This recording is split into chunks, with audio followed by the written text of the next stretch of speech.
गुरु द्रोणाचार्य पांडवों को युद्ध में हराने के लिए युधिष्ठिर को बंदी बनाने की योजना बनाते हैं।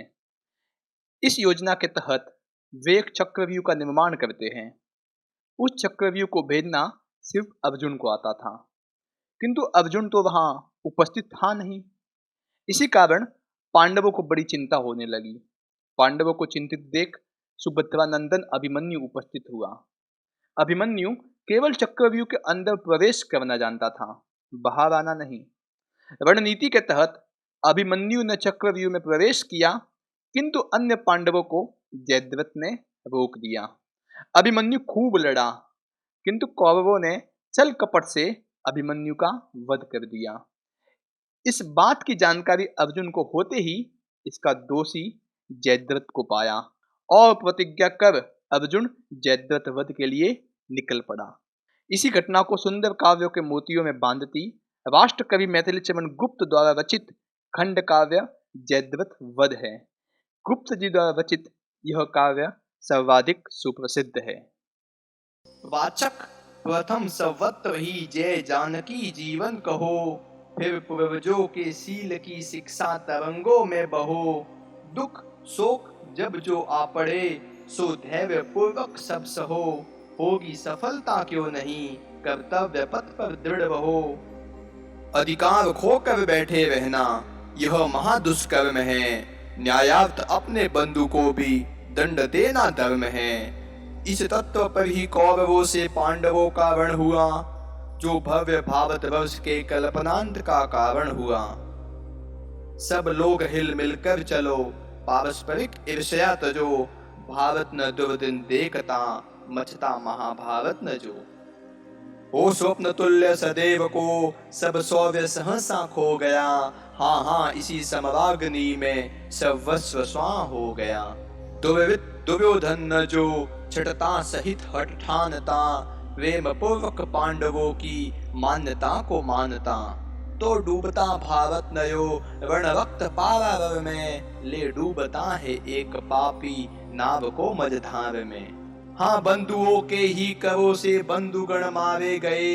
हाँ तात से सुत शिष्य से करु हट संहारे गए। इच्छा रहित वीर पांडव रत हुए रण में अहो। कर्तव्य के बस विज्ञ जन क्या क्या नहीं करते कहो। वह अति अपूर्व कथा हमारे ध्यान देने योग्य है। जिस विषय में संबंध हो वह जान लेने योग्य है। अतएव कुछ आभास इसका है दिया जाता यहाँ। अनुमान थोड़े से बहुत का है किया जाता यहाँ। रणधीर द्रोणाचार्य कृत दुर्भेद चक्रव्यूह को, शस्त्रात सज्जित ग्रथित विस्तृत सूरवीर समूह को। जब एक अर्जुन के बिना पांडव न भेद कर सके, तब बहुत ही व्याकुल हुए सब यतन कर करके थके। यो देख कर चिंतित उन्हें दर ध्यान समोत्कर्ष का। प्रस्तुत हुआ अभिमन्यु रण को सुर सौंडस वर्ष का। वह वीर चक्रव्यूह भेदन में सहज संज्ञान था। निज जनक अर्जुन तुल्य ही बलवान था, गुणवान था। हे तात तजिए सोच को है काम क्या कलेश का। मैं द्वार उद्घाटित करूंगा व्यू बीच प्रवेश का। यो पांडवों से कहा समर को वीर वह सज्जित हुआ। छवि देख उसकी उस समय सुरराज भी लज्जित हुआ। नवदेव संभव वीर वह रण मध्य जाने के लिए। बोला वचन निज सारथी से रथ सजाने के लिए। यह विकट साहस देख उसका सुत विस्मित हो गया। कहने लगा इस भांति फिर देख उसका वय नया। हे शत्रुनाशन आपने यह भार गुरुतर है लिया। है द्रोण वन पंडित कठिन है व्यू भेदन की क्रिया। वर्ण विज्ञ यद्यपि आप हैं, पर सहज ही सुकुमार है। सुख सहित नित पोषित हुए निज वंश प्राणाधार हैं। सुन सारथी की यह विनय, बोला वचन वह पीव यो। करता घना घन गगन में निर्घोष अति गंभीर ज्यो। हे सारथे है द्रोण क्या, देवेंद्र भी आकर अड़े। है खेल क्षत्रिय बालकों का, व्यू भेदन कब लड़े।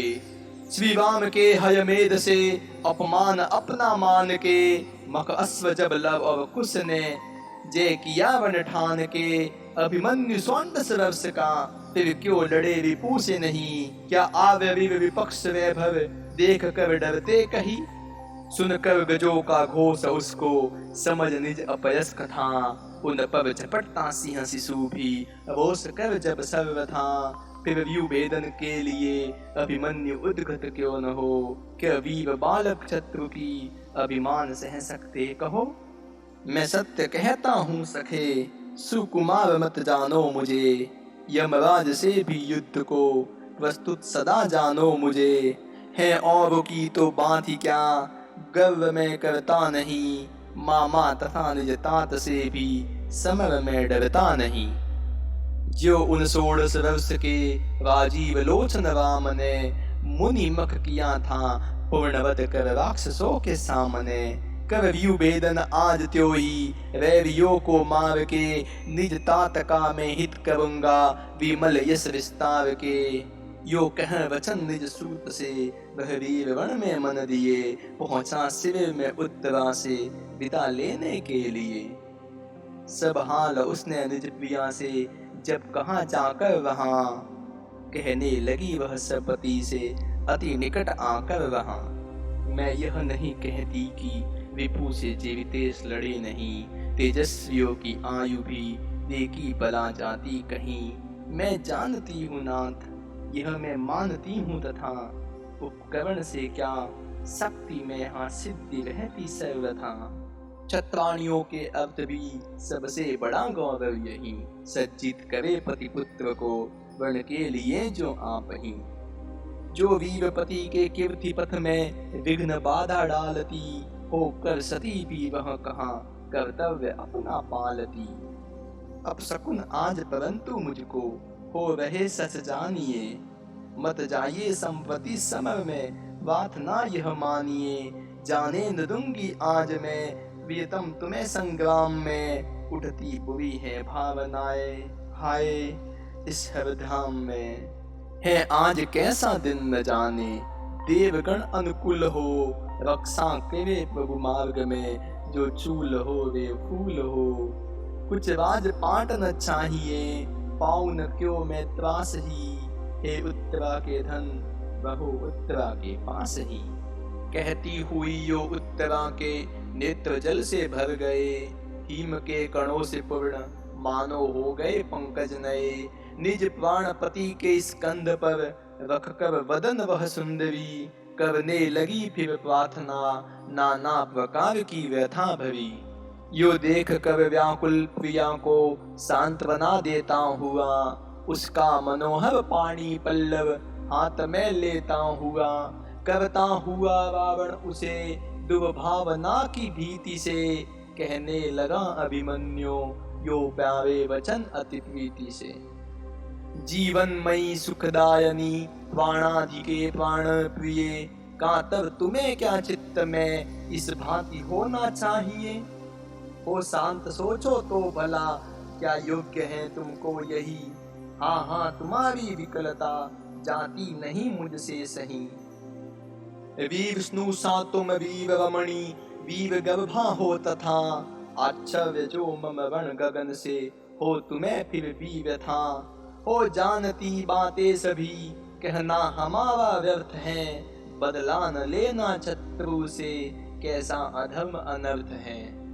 निज शत्रु का साहस कभी बढ़ने न देना चाहिए, बदला समय में वैरियों से शीघ्र लेना चाहिए समुचित सदा। रविवीर क्षत्रिय वंश का कर्तव्य है यह सर्वदा।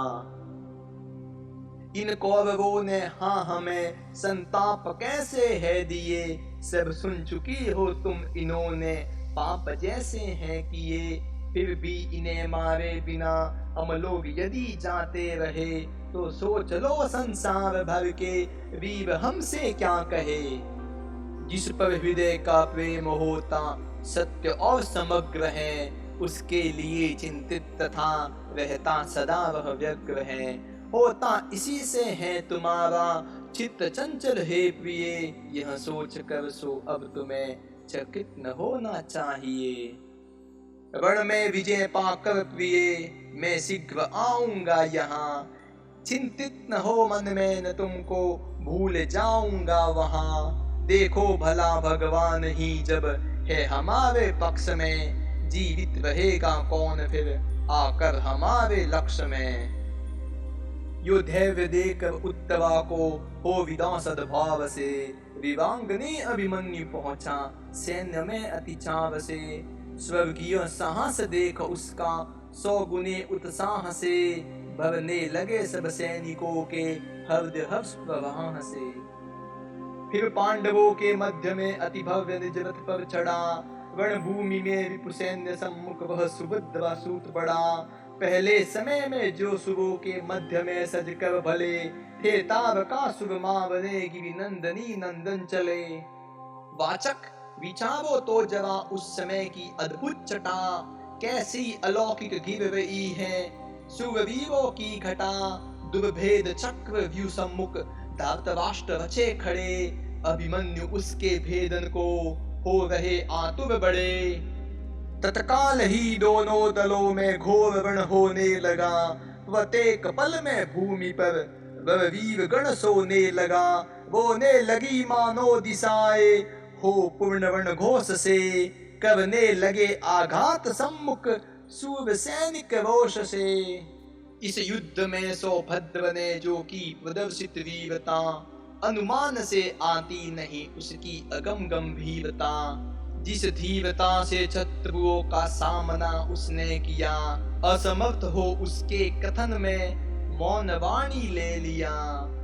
करता हुआ कर निकर दुर्धर सृष्टि के संहार को, कल्पनांत में संतृप्त करता सो व्यजय संसार को। सब और त्यों ही छोड़ कर जिन प्रखरतर सर जाल को, करने लगा वह वीर व्याकुल शत्रु सैन्य विशाल को।